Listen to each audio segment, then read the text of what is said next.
ఈరోజు ఒక ప్రధాన వార్తాపత్రిక ఆంధ్రజ్యోతి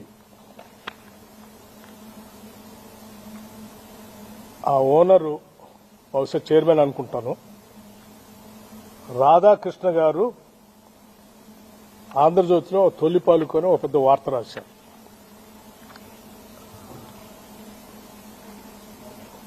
అందులో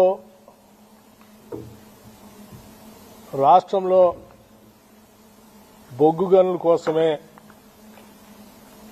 కొన్ని వార్తా కథనాలు వండించబడతా ఉన్నారని వారు రాస్తూ దాంట్లో నా పేరును కూడా తీసుకొని వచ్చి వారు పెద్ద అక్షరాలతో రాశారు. ముందుగా అసలు సింగరేణి కాలరీకి సంబంధించిన ఆస్తులు బొగ్గు గనులన్నీ కూడా తెలంగాణ ప్రజల ఆత్మాది. తెలంగాణ రాష్ట్ర ప్రభుత్వం ఈ రాష్ట్రానికి సంబంధించిన ఆస్తులు.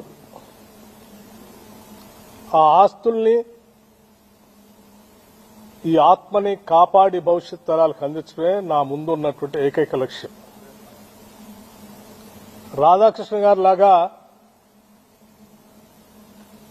నేను ఏది పడితే అది మాట్లాడటమో ఏది పడితే అది రాయటమో నేను చేయను. ఎందుకంటే నాకు కొన్ని